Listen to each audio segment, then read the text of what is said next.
Lecture number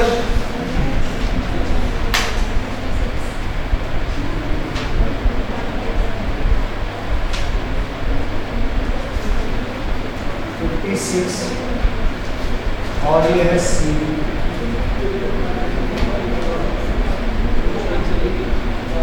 हमने इस chapter को कल कितने हिस्सों में तोड़ा था? 4 हिस्सों, जिसका पहला हिस्सा था ब्रेक इवन पॉइंट। अब ए स्टार्ट करेंगे, break even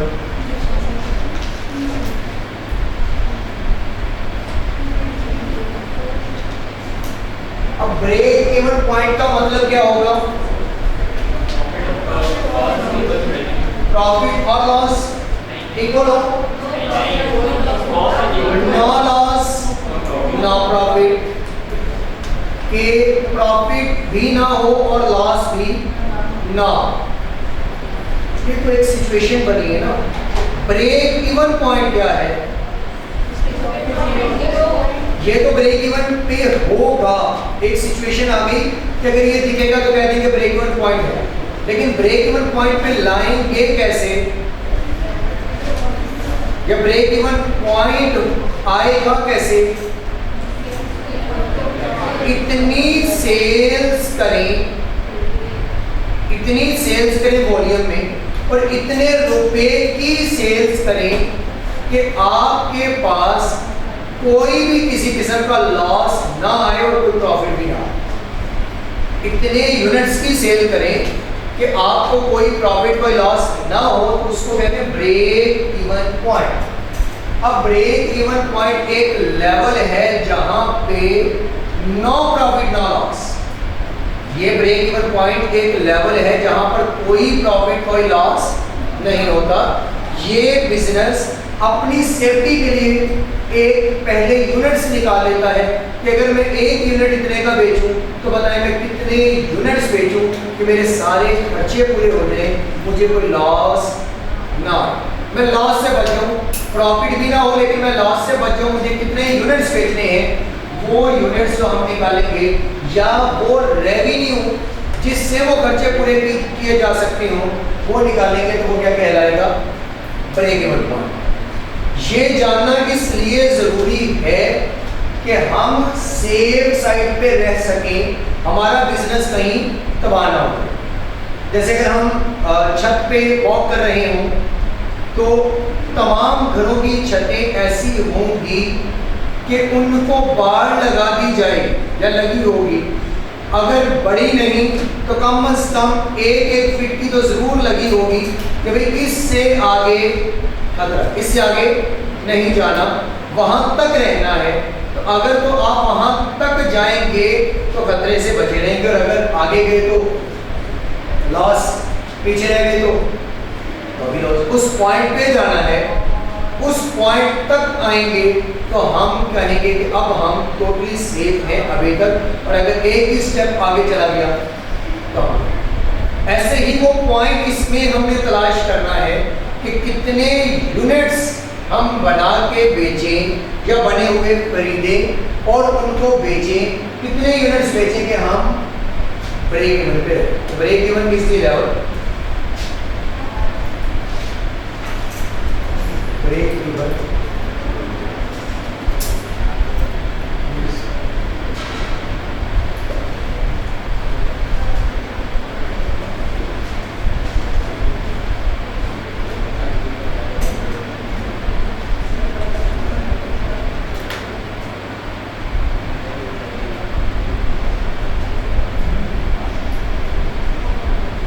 break even is the level of sales, मतलब इतने यूनिट बेचें, सेल्स का वो लेवल।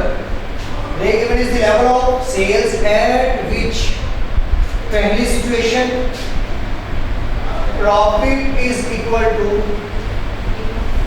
0। इन अदर वर्ड्स इसे हम ये कह सकते हैं कि नो प्रॉफिट नो लॉस, कोई प्रॉफिट कोई लॉस ना हो, यानी कि प्रॉफिट इज इक्वल टू 0।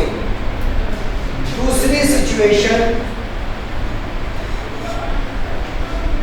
इतने की सेल्स करें तो आपकी कॉस्ट पूरी होगी। Cost is equal to sales, यानी कि रेवेन्यू इतना हो कि आपके खर्चे पूरे हो जाए। जब आपने कमाया ही उतना जितना लगाया, तो इसका मतलब है कि आपने कुछ भी नहीं कमाया। जितना लगाया उतना कमाया, पैसा आया, और कमाया कुछ नहीं तो ब्रेक इवन। तीसरा क्या हो सकता है? कंट्रीब्यूशन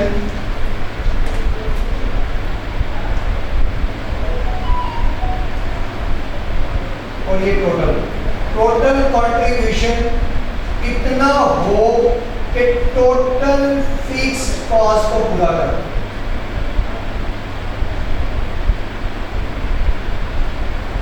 टोटल कंट्रीब्यूशन इतना हो कि आपकी फिक्स्ड कॉस्ट को पूरा कर। कंट्रीब्यूशन क्या है?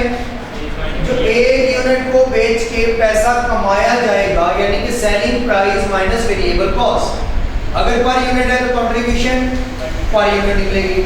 अगर टोटल सेल प्राइस में से टोटल वेरिएबल कॉस्ट माइनस करेंगे तो निकलेगा टोटल कंट्रीब्यूशन। टोटल कंट्रीब्यूशन इतना हो, इतने यूनिट्स बेच के इतना पैसा अर्न करें कि जो आपकी फिक्स्ड कॉस्ट है वो पूरी हो जाए। तो जब वो पूरी हो जाएगी तो कोई भी प्रॉफिट नहीं होगा। इन तीनों सिचुएशन में से, मतलब कि ये नेचर पे डिपेंड करेगा क्वेश्चन की कि हम किसको लेके चले। तो ये तीन सिनेरियोज या तीन सिचुएशन जहां नजर आएंगी तो हम कहेंगे कि हम इस वक्त ब्रेक इवन पॉइंट पे हैं। हम उतने की सेल्स कर चुके हैं जो हमने ये ब्लैक वाले सिचुएशंस देखनी थी ब्रेक इवन पे, वो देख चुके हो। अब निकालें क्वेश्चन मार्च 2000 के आल्टर लिमिटेड।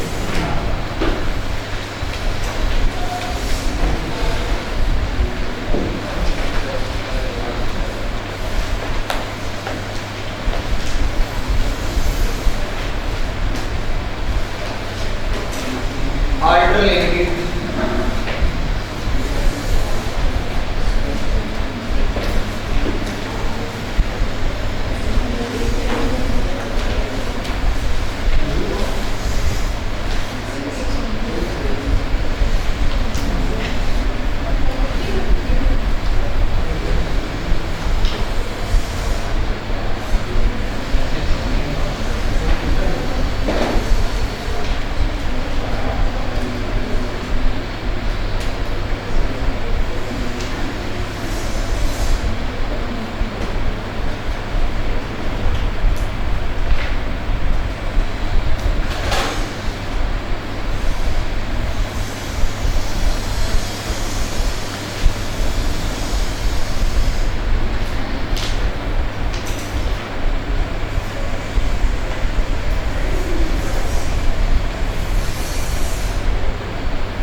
उससे पहले हम क्वेश्चन के अंदर मांगा क्या है हमसे? Break even sales. अब ब्रेक इवन तो हमने पढ़ लिया, लेकिन ब्रेक इवन निकालेंगे कैसे उसके फॉर्मूला समझेंगे। तो एक ग्राफ से पहले ये देख लेते हैं, उसके बाद ग्राफ जरूरी नहीं है ना पेपर में आपको बनाना है, पहले एक दफा ग्राफ से देख लेते हैं और उसके बाद भी हम इसके फॉर्मूला जो है रिप्रेजेंट कर लेंगे। अब यहाँ पर होगा profit and loss, y axis पे, और एक्स एक्सिस पे होंगी सेल्स।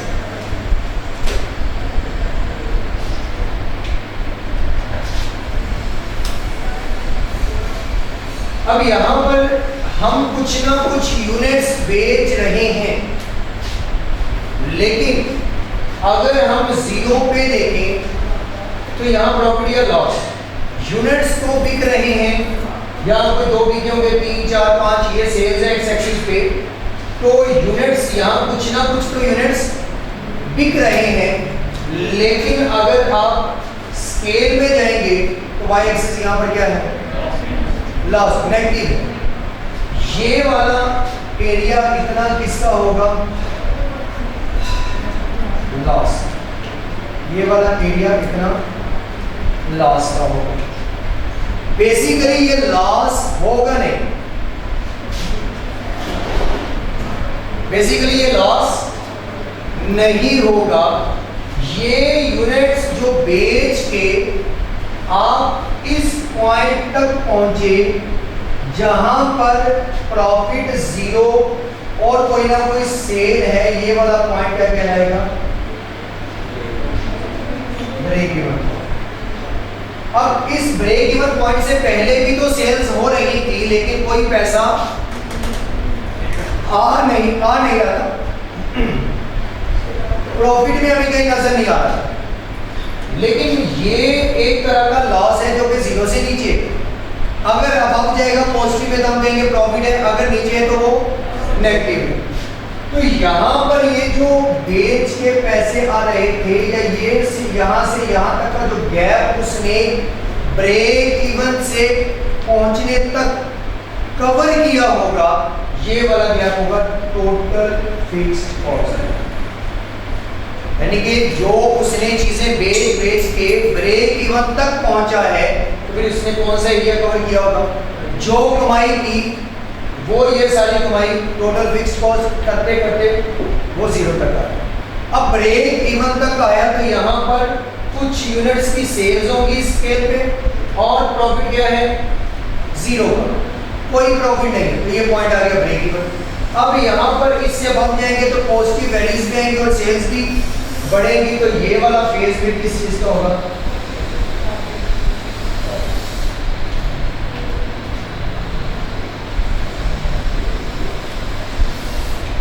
तो मतलब ये कि जब सेल्स ब्रेक इवन तक पहुंची होगी और सेल्स होती रही, उस दौरान जो कॉस्ट आई होगी वो किसके बराबर होगी, टोटल फिक्स कॉस्ट के बराबर होगी।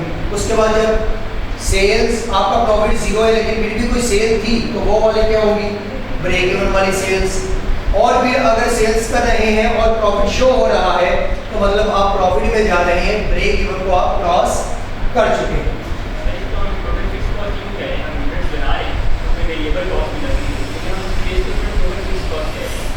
अगर वो बढ़ा रहे हैं तो कोई ना कोई कंट्रीब्यूशन तो है।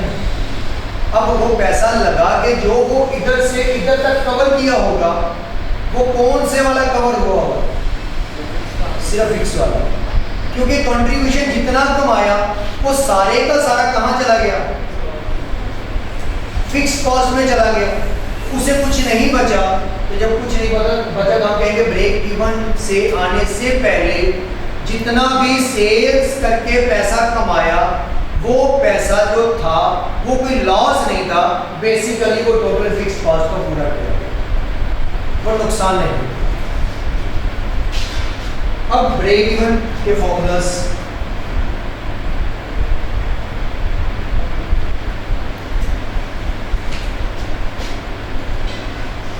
ब्रेक इवन इन यूनिट्स, और दूसरा हम लिखेंगे ब्रेक इवन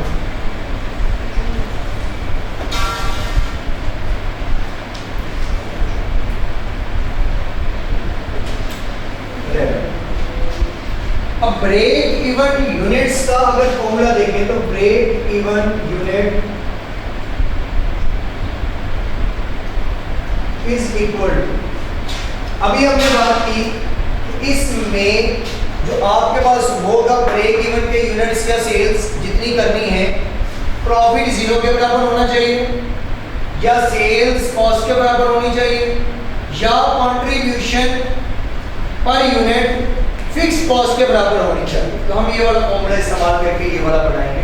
तो यहाँ आ जाएगा break even point is equal to total fix cost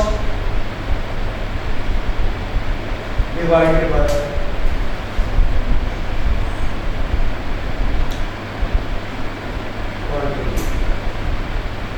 अब कंट्रीब्यूशन का फॉर्मूला क्या है? Sale price minus variable cost. और ये कंट्रीब्यूशन कौन से वाली है? Per unit.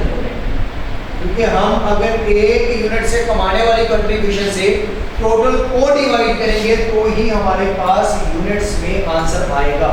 क्योंकि इसका जो यूनिट आंसर का बनेगा वो क्या होगा? रुपीस। यहाँ क्या? Rupees per unit. तो रुपीस पर यूनिट, रुपीस से कैंसिल, तो आंसर किस में आ जाएगा? तो यहाँ कंट्रीब्यूशन पर यूनिट चाहिए, तो अब हमारे पास आंसर उसका यूनिट्स में आना चाहिए कि कितने यूनिट्स बना के बेचें कि हमारी टोटल फिक्स कॉस्ट पूरी हो जाए। अगर एक यूनिट 10 रुपए कमा के देता है और 1 लाख रुपए का खर्चा है तो कितने यूनिट्स बना के बेचे? 10,000 यूनिट बना के बेचे। तो वो कैसे पता चलेगा? 1 लाख डिवाइडेड बाय 10, तो आंसर क्या